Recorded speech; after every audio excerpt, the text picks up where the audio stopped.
So I'm with Sarah Paulson at one of these hideous hotel rooms. At the, Freezing, TCAs. yes, freezing hotel room. With some hot water in your Yes, hand. I'm clutching some hot water. So I want to know if you think that on some level, because I found it to be a big surprise having watched the actual trial at the time, there was a romance in this story. Or do you consider it to be a romance? I consider it more to, and I don't know if this is going to sound incredibly, there's a word that's eluding me, just wrong, for lack of an articulate way of putting it. It was more like a bromance to me, because it was really about what I always thought. I mean, I have my theories, and I've said that before, and I have no problem talking about my theories, but in terms of anything that we know to be completely and utterly accurate, the only people that can really speak to that would be Chris and Marcia, and neither one of them ever have. So there's a very intense, yes, something. there was an almost moment that Chris did not close, that I think in that moment Marcia was ready to receive. But they're work colleagues. They were work colleagues, and what they really were people in the field together and in the trenches, and were fighting a particular kind of battle, and were experiencing something that, unless you were there, would not be anything that would translate or hold or have. I don't even know there'd be any way to really properly express what that was like for them, except for to each other. And I think that was incredibly bonding and rare. They really used each other. They leaned on each other. They needed each other's brains. And beyond that, I sure would like to think something happened definitively, but, until she says it herself or he says it, I just am going to go along with, I sure hope so. Did you ever ask Marcia Clark? I did not ask Marcia Clark, and I was tempted to ask Marcia Clark, but it felt disrespectful, and I felt if she had wanted to talk about that in a very direct way, she would have. Because the jurors I know. thought they picked up on it. Yeah. Look, I have my own theories. I think that there was probably some sort of romance there, but I'm not sure that it was entirely, for my money, I think it was predicated chiefly on at the task at hand, and that it bonded them in a particular way, and they cleaved to each other in a particular way. And anybody who works together, there's always an element of attraction. Of course. Across the sexes. It happens Sure. all the time, of flirtation that doesn't Sure. necessarily turn into Yeah, anything. there's no bottom there. It doesn't mean that it's growing roots. It just means that there's something that keeps you kind of bright bit, to the yes, other one. exactly. And that is...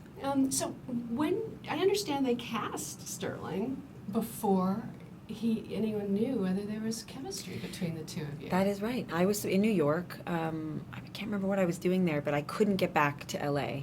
And I got a call saying, can you come in tomorrow? We want to do a chemistry test with you and the guy we want to cast as Darden. And I, of course, felt total and utter abject terror at the thought of it, because I had only read the first two.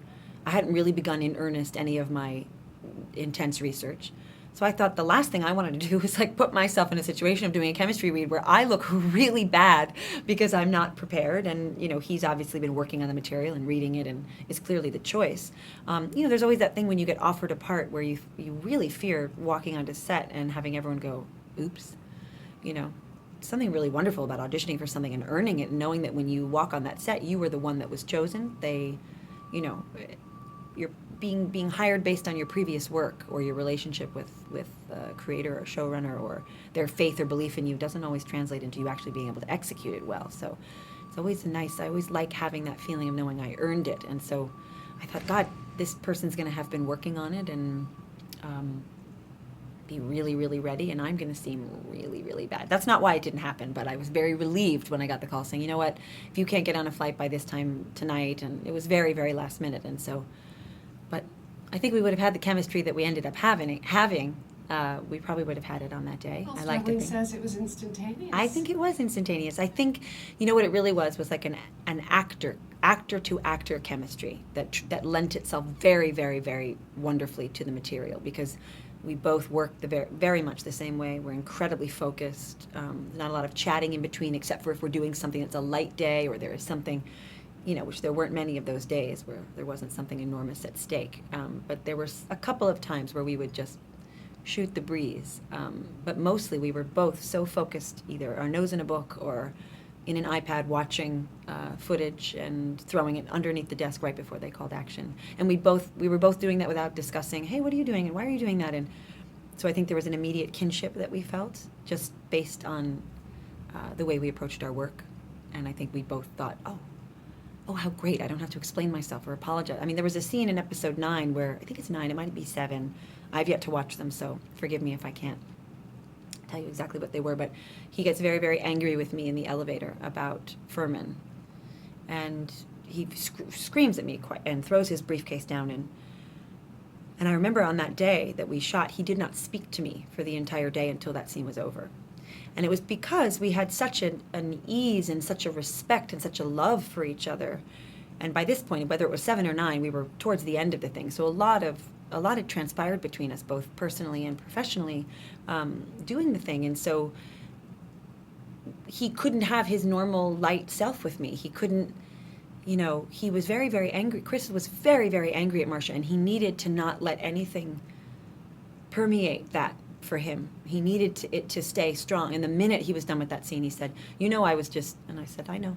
But it was that perfect example of, with another actor, you might have to come up and say, I'm so sorry, but I'm going to have to go deep for a minute, and I'll be back with you in our normal way when we're done. But he didn't have to tell. I knew exactly why he was doing it. And that was a perfect example of the unspoken between us. Now, you've worked with Ryan Murphy, you've worked on any number of shows. You are a pro. You know how to do this stuff. What was different this time on this show that permitted you and the others, obviously, to do some of your best work? I have thought about that a lot, actually, because I don't know why. I mean, as you say, I have been on a lot of shows, and I have been doing this for 20 years. So why now? It's not that I haven't been working in ways that have been pleasing me or working in ways that people have noticed. That has happened, but there's something about this that feels elevated in terms of awareness or kudos, if that's the right word, or anyway. The only thing I wonder is if, and I really have thought about this, I think I do best when I have an incredibly clear blueprint to build the house from. Writing, fact-based story. When I am left to my own devices and my imagination singularly, I can think of, it used to be this way when I was a child. I remember taking tests in school that were multiple choice, and I would finish very, very quickly, and I remember the teacher saying, you didn't, and I would say to them, I don't understand these multiple choice. I know you're supposed to pick the most right, but 3 out of 4 of them are all totally viable. And so I don't understand, it's asking too much of my brain to pick. My mind sort of could see how all different avenues could get you to the same place.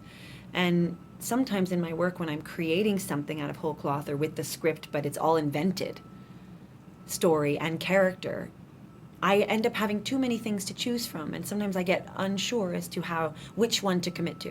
And unless I'm working with an incredibly strong director who knows exactly what he wants, they too are kind of like, try this or try that, and that kind of thing, that kind of freedom is not helpful for me. And I didn't know this until doing People versus OJ. And I think because I had so much reading to do and so much I could actually watch of her physical behavior, and then I could spend time watching it again and see if I could pick up something that she wasn't intending to put forward, and all of that kind of research, and it makes my very, very overactive mind was a little bit quieter, and I could just focus on the task at hand. And it helped that I was playing a person who was incredibly focused and determined and sure. That kind of certainty can be a very, very galvanizing, very energizing. It can create a tremendous amount of velocity in a performance, I think. But it was her undoing. It was indeed. So, but like any great character, and I always feel funny calling this a character because she's a real person. But sometimes it is our greatest strengths that become that are actually the mirror. They are the weakness or the thing that can get you. She was almost too smart for her own good. Yes, and her commitment. Faith in other people's intelligence. Yes, and I think really the truth is her commitment, her fundamental belief that the facts do not lie and that the evidence does not lie. She couldn't get out from under that understanding that she just felt if she put, I know that truck is really annoying. Well, we're sitting right by the kitchen, I think, so there's like lots of food going in. Garbage Yeah, trucks. someone's going to eat a really nice meal soon. It's not us, but someone's going to get some food. I think that she really did believe this was more evidence, even Tubin talks about in his book, than almost any case ever. You sometimes can have a case, and often, where you're lucky to find a fiber, a hair, a drop of blood. The volume of evidence was so enormous that she just kept thinking, if I put the evidence in front of the jury, there's no way you can deny.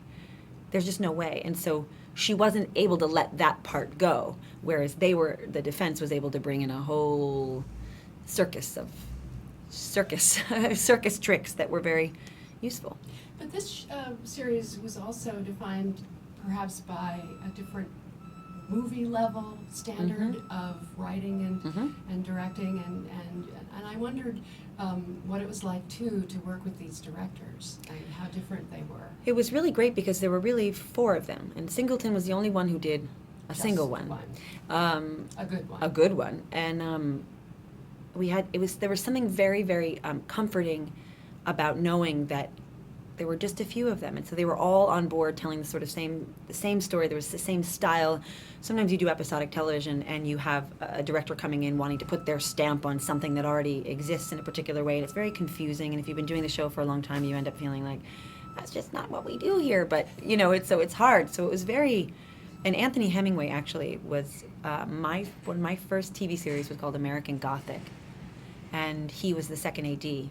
And it was my first job, and I was 19, turning 20, when we did the pilot. And so I've known him since then, and we had obviously not been in a great amount of contact between then and now, but when I saw him, and there he was saying action to me, and there he was coming up to me with an idea for me to play, and it was just on Emmy morning, actually, it was one of those weepy moments when we were texting each other just with like crying emojis going, oh yes, it was one of those very exciting things. But for him in particular, because I had known him since we were both children, it felt like and it was his first nomination, I believe. So it was also sort of shot like a movie. It was. In that kind of, as if it were this 10-hour movie, not in continuity. Well, there was a big part of me where every time I kept thinking we were just going to be shooting this forever. I thought we were just never going to be done with it. I kept thinking, we'll be doing this next year, and the year after that, and the year after that. It had that kind of feeling where it just seemed like it would never be over, and it was shot like a movie. And I give a lot of credit to Nelson, our very brilliant cinematographer. And I will tell you one thing, it's the only time I've ever been on film in any capacity without having any light on my face ever.